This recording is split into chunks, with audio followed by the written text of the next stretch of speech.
algunas cosas que tú dijiste que quizás podemos desempacar. Tú dijiste, el género es idea de Dios. Eso tiene tanta autoridad y peso, conociendo tu testimonio de cómo tú luchaste con eso. ¿Qué tan malo fue para ti? Bueno, realmente cuando tenía 4 años, 5 años, sentía como que preferiría ser un chico o un niño. Entonces comencé a hacer formas de proyectar masculinidad. Así que cuando iba al baño trataba de pararme.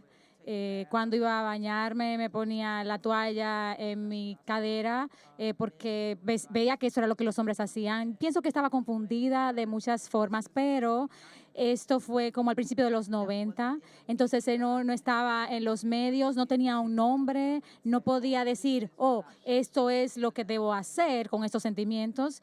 Eh,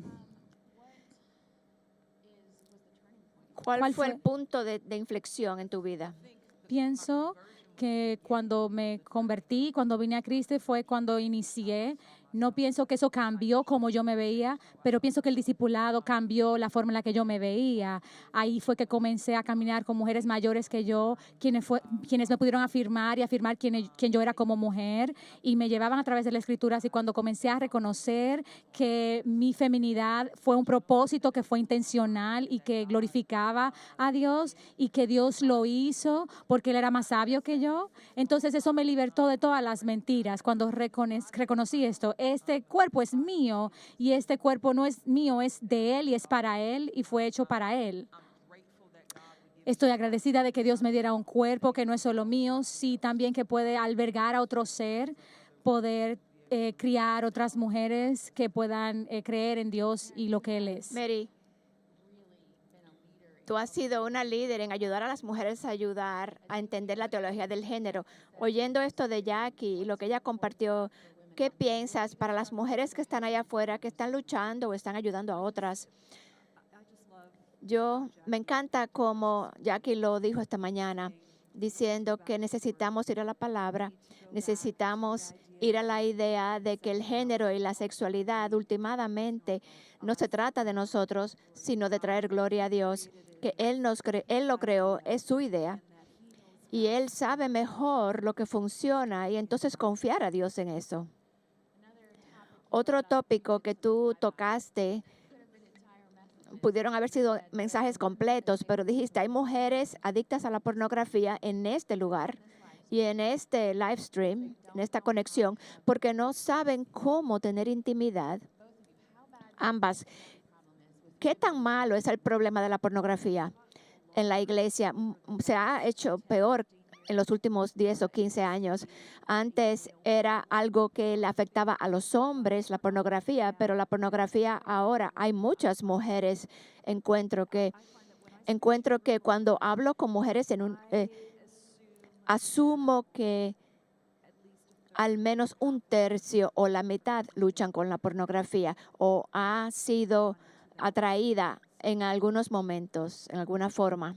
Yo Yo pienso creo que que cuando tú tienes películas como 50 sombras de Gris o literatura como Game of Thrones que nos hace pensar, o esto no es pornografía porque no estoy mirando nada, estoy leyéndolo. Entonces, pero pienso que aún lo es. Pienso que es algo más, una forma es diferente de verlo. erótica, que pone la imaginación a volar. Sí, hay una estadística que dice que no hay diferencia estadística en el porcentaje de mujeres de la iglesia o no en la iglesia que han leído las 50 Wow, sombras de eso es Grey. mucho.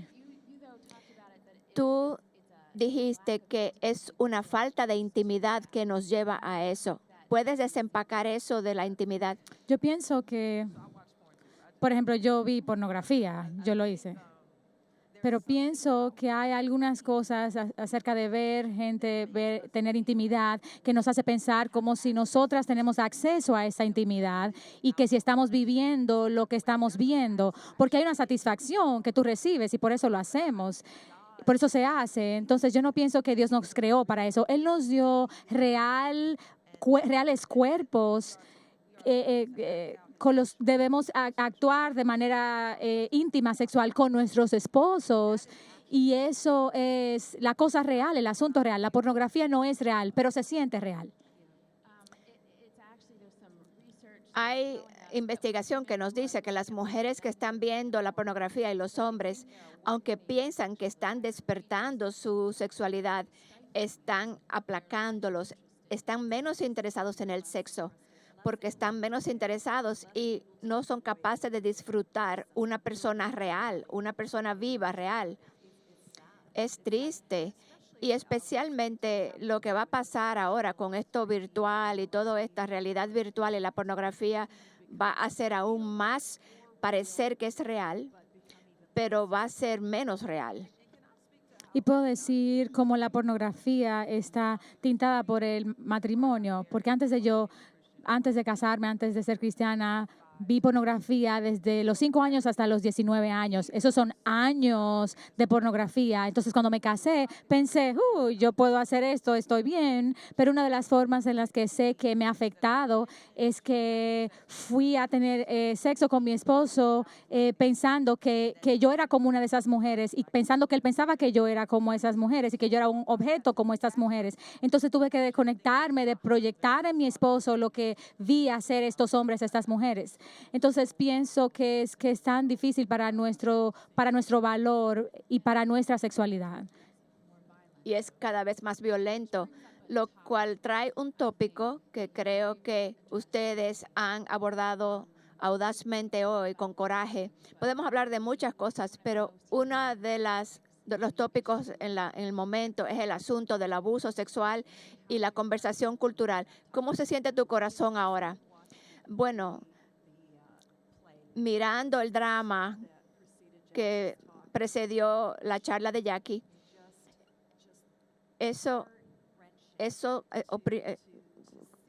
tocó mi corazón al ver lo actuado delante de nosotros, el disrespeto y el abuso verbal y físico y sexual y amenazas sexuales. Y eso es un problema tan real en nuestra cultura hoy. Hay tanta discusión sobre eso que ha movido en muchas mujeres, en sus corazones, todo este asunto del abuso sexual. Y yo creo que tenemos que hablar sobre esto, porque hay muchas mujeres en este salón que han experimentado abuso sexual. Podemos definir el abuso sexual, definir lo que es el abuso sexual, porque no es solamente los niños que son abusados, no es siempre una mujer que ha sido violada, es más amplio que eso. ¿Qué incluye? El abuso sexual puede ser verbal, puede ser físico, puede ser psicológico. El abuso sexual puede ocurrir cuando hay un poder y una relación abusiva en términos de presión sobre una persona verbal. Vimos esto en el drama, ¿verdad? Sí. Jackie, ¿cuán grandes son las ramificaciones del abuso? Tú eres una sobreviviente del abuso sexual. Tú has roto el silencio para muchas mujeres. ¿Eso todavía te afecta? Yo pienso que sí, yo pienso que de muchas formas va a haber secuelas, posiblemente por siempre me va a afectar, pero yo busco sanidad continua, no estoy afectada en la misma forma que era anteriormente y por eso estoy agradecida, pero pienso que es algo que ocurre en la psiquis de una persona cuando alguien en posición de poder, en quien tú crees que puede mantenerte segura, te hiere de esa forma, muestra y te forma la forma, daña como tú ves las cosas y pienso que las ramificaciones son muchas. Por eso estoy agradecida por la terapia y la consejería, porque por mucho tiempo hemos ido a la iglesia. Sí, necesitamos la iglesia y necesitamos consejeros y necesitamos personas que nos ayuden a caminar a través de estas situaciones en maneras saludables. Y Dios ha dotado a la iglesia y al cuerpo para servirnos de esa forma. Y uno de los asuntos más grandes con las sobrevivientes del abuso sexual y las víctimas del abuso sexual es mantener las cosas en el secreto, no querer hablar sobre eso. Pero cuando está oculto, tiene tanto poder sobre ti, pero cuando lo traes a la luz y Dios quiere sanarte de la vergüenza porque muchas mujeres se sienten tan avergonzadas. Algunas mujeres se sienten, es mi culpa o quizás yo hice algo para provocarlo. Pero, y son mentiras, todas estas son mentiras. Y Satanás quiere mantenerte en cautiverio a través de estas mentiras, a través de la culpa, de la vergüenza, diciéndote, déjalo en la oscuridad. Si esa eres tú, lo que tienes que hacer, lo primero que tienes que hacer es traerlo a la luz y decirle a alguien. Mientras miraba mi Twitter anoche, muchas mujeres están siendo animadas por eventos en este país y mujeres que han roto el silencio. Y una de las cosas que vi son mujeres diciendo, ¿por qué no hablan los hombres sobre esto en Twitter? Y esta semana, Mary, tuvimos un correo electrónico de un hombre que le importa mucho este asunto. Quiero traerlo en la conversación. Bob Lepin, ¿pudieras unirte a nosotras? Bob nos mandó un correo electrónico. Su corazón estaba roto por lo que estaba viendo de corazón pastoral, desde un corazón piadoso. Bob, ¿por qué escribiste eso? Primero que nada, esta conversación es tan importante. Toda la semana, y Jackie, como tú dijiste esta mañana, la palabra abuso, abusador, esto es una cicatriz en el alma de todo ser humano que ha sido abusado. Por eso no hay otro tipo de abuso que se queda con la mujer por mucho tiempo. Y la semana pasada me desperté el sábado y estaba viendo mi Twitter y había un tweet de Beth Moore y todo lo que decía era porque él vivió en mi casa y el hashtag ¿por qué no lo reporté? Me tomó un minuto tratar de entender lo que estaba diciendo, pero lo seguí. Vi miles de mujeres que estaban explicando por qué nunca hablaron tampoco de su abuso. De hecho, yo escribí algunas de estas cosas aquí. Rompía el corazón. Sí, era como una bofetada. Yo tengo una amiga muy querida que está en este salón hoy, que escribió uno de los Sí. tweets. ¿Por qué no lo reporté? Algunas de las cosas que dije, yo pensé que era mi culpa, dijo una. Yo estaba avergonzada de haber confiado en él. Alguien más dijo, me molestaron a los 8 años por un empleado, me quedé callada.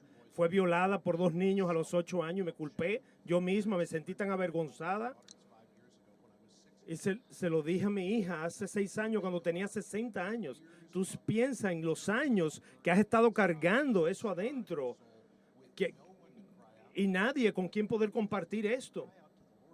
Y tú clamas al Señor, pero en tu mente tú dices, Él se supone que estaba ahí cuando pasó.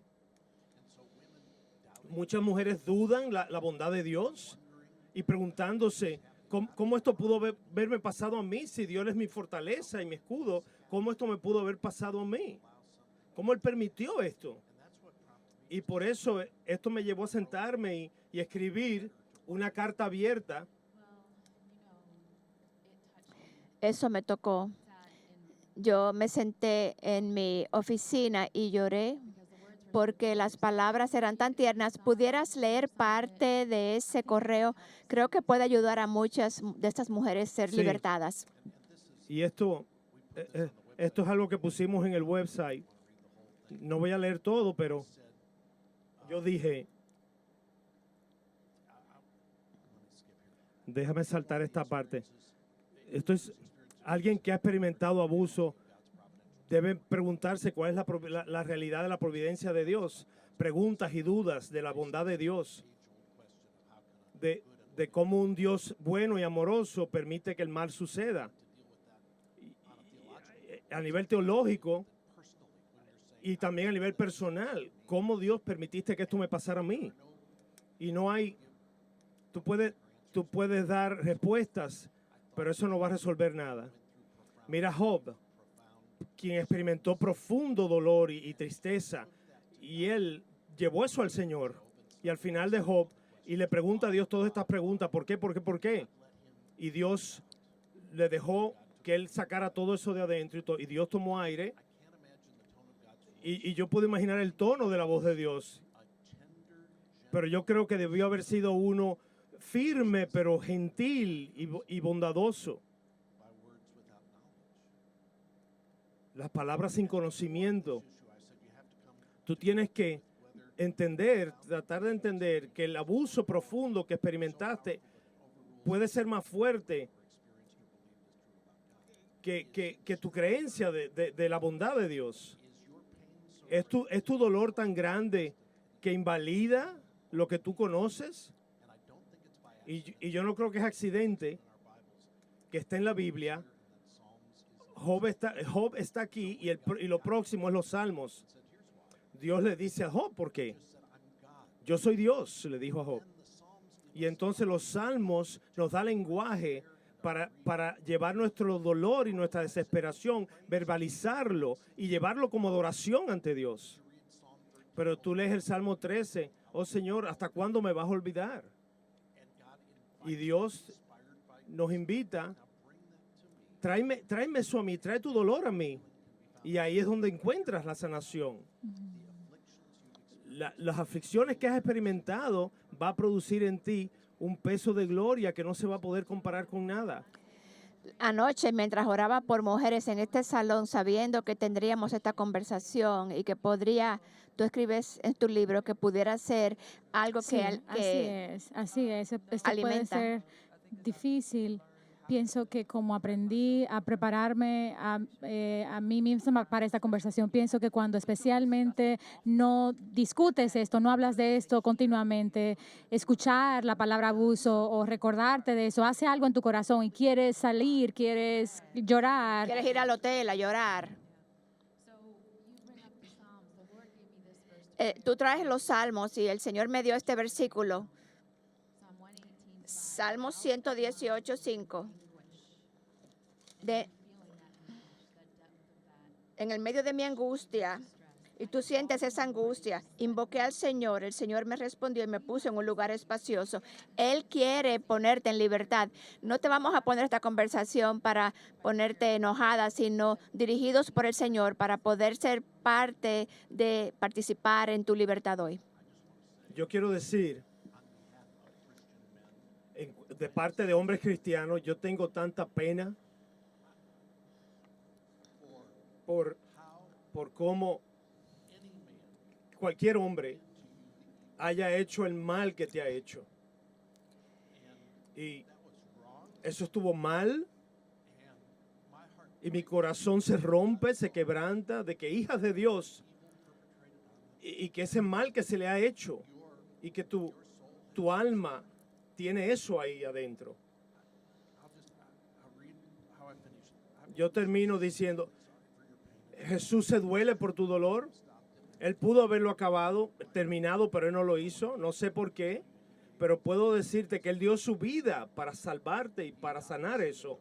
De manera que el mal que se ha hecho, se hagan bien. Y un día tus lágrimas cesarán y vas a ser llena para siempre. Y sí.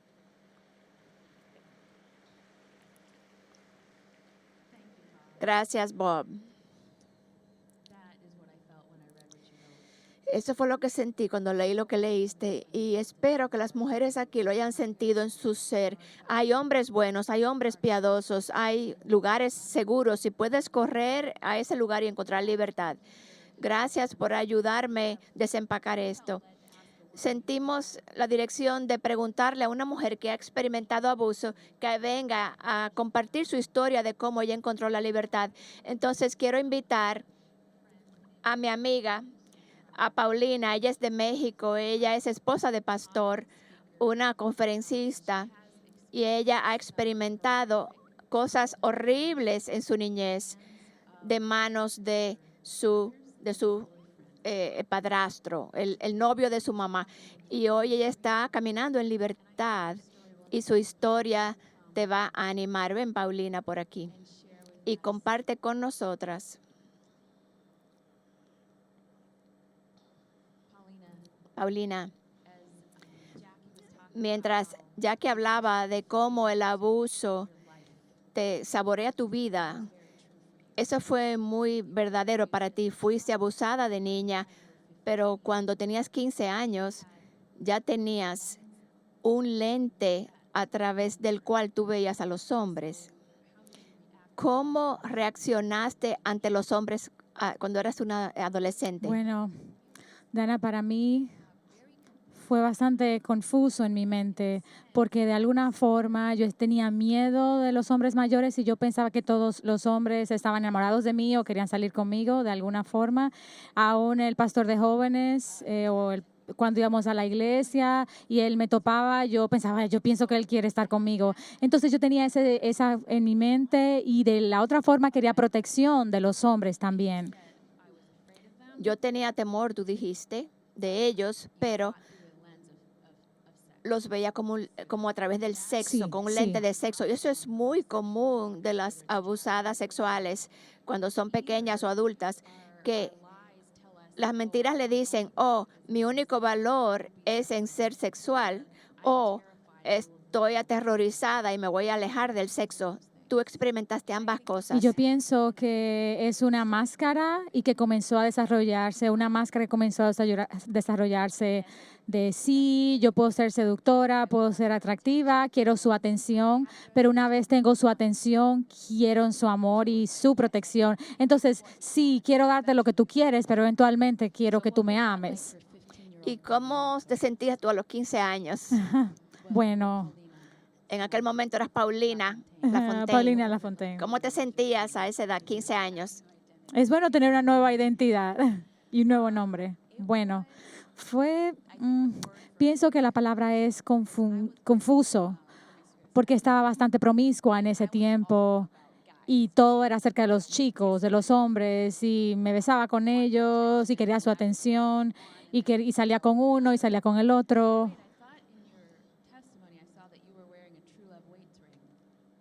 Tú Sí. usabas un anillo para esperar. Sí, y yo pensaba en algún momento que había verdadero amor verdadero, pero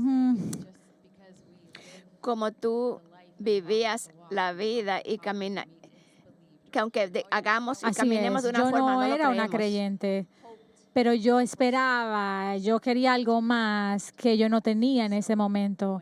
Entonces, cuando iba a la iglesia bueno, comenzamos a ir a la iglesia, pero fue algo extraño, porque comenzamos a ir a la iglesia, pero nada cambió en nuestro hogar.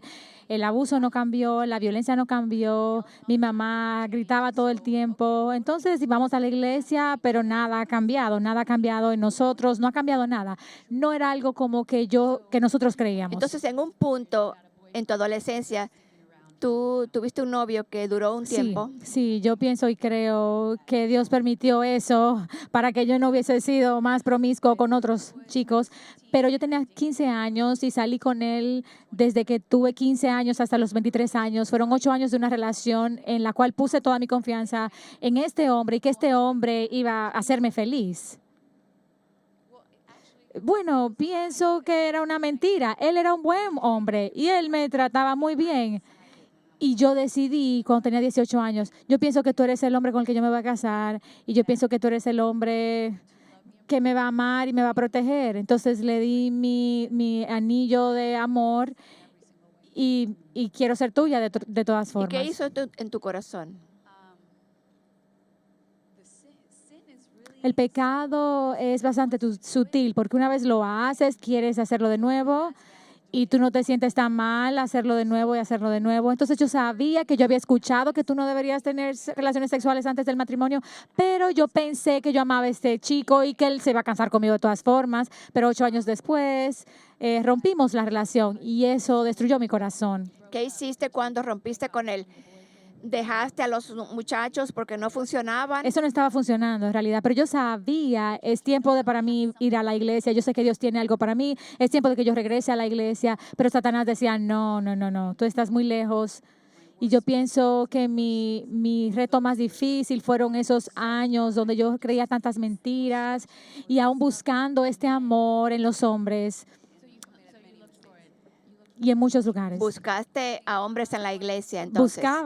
Dejé de ir a la iglesia porque iba a una iglesia bastante legalista, que yo era pecadora por todo, por lo que me vestía, por lo que decía. Yo decía, no, yo no podía llegar hasta ese lugar donde la iglesia quería que yo llegara, entonces desistí de ir. En todo esto, ¿tú crees que salió en parte del abuso que te hizo promiscua, que te hizo querer muchos hombres? ¿Cuál fue el punto de inflexión? ¿Cuándo empezaste a creer la verdad y cambiar?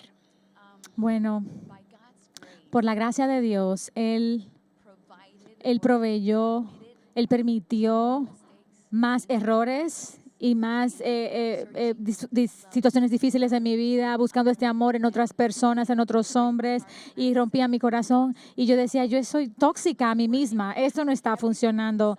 Todo lo que deseo no está funcionando, todo lo que decido no está funcionando, eso no es bueno. Y Dios comenzó a poner una necesidad en mi corazón hacia Él, y mi pecado comenzó a ser bastante vergonzoso para mí.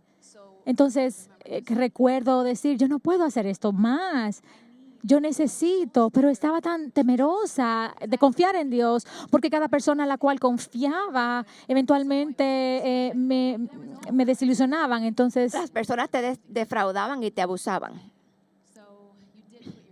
Pusiste tu confianza en Jesús y le pediste que viniera y fuera el Señor de tu vida. ¿Eso arregló todo, tú crees? bueno, realmente primero, como decía, tú eres salva, y luego es ese proceso de transformación. Pero en ese tiempo, cuando Dios estaba llamándome y yo decía, bueno, yo tengo miedo de estar sola, pienso que no voy a encontrar el esposo, o qué voy a hacer cuando me sienta sola, cuando tenga soledad. Y Dios comenzó a hacer algo en mí increíble. Yo iba al baño y leía mi Biblia y decía, ¿qué es esto? ¿Qué dices en tu palabra? Y Dios puso en mi corazón, lo que tú tienes, ven a mí. Y Él me decía, si tú tienes miedo, ven a mí. Si tú tienes ansiosa sexualmente, ven a mí. Si te sientes deprimida, ven a mí. Si te sientes atemorizada del futuro, ven a mí. Entonces todos mis miedos, y de mi pasado y de mi presente y de mi futuro, todo lo que tenía miedo, Dios me decía, ven a mí y yo te voy a enseñar, yo voy a cumplir todas esas necesidades. Yo iba a Y Él lo satisfacerlas. hizo. Él lo hizo y Él lo sigue haciendo. ¿Te sientes Sí, libre hoy? yo me siento libre. Mi vida está escondida en Cristo y eso es increíble. El Señor trajo un marido maravilloso a tu vida, un pastor. Y una de las cosas que leí en tu testimonio, que fue a través del testimonio, es que tenías un anhelo por los hombres. En un punto, no era un anhelo por hombres, pero también tú querías un bebé. Y tú te diste cuenta que no podías. Y esa infertilidad y ese dolor también era parte de tu vida. Y Dios te dijo que fueras a Él con eso. Fue interesante porque eso fue como Dios comenzó a poner esa necesidad en mi corazón hacia Él, porque yo recuerdo que cuando era una chiquita y escuchaba acerca de este Dios asombroso y que Él podía hacer milagros, yo decía, yo quiero esa fe que yo tenía cuando era pequeña, que comencé a escuchar acerca de este Dios, y decía, si los doctores dicen que no va a ser posible tener un bebé, yo pienso que Dios lo puede hacer. Y entonces, a pesar de que mi confianza en Dios era un poco falible, yo comencé a pensar que eso me iba a acercar más a Dios. Yo sé que Él lo podía hacer y Él lo hizo. Tengo un niño de 6 años. Un bebé de milagro, un Sí, bebé un bebé milagroso. Mientras oro el Salmo 130 sobre estas mujeres, dice, en ti hay perdón y por eso podemos temerte.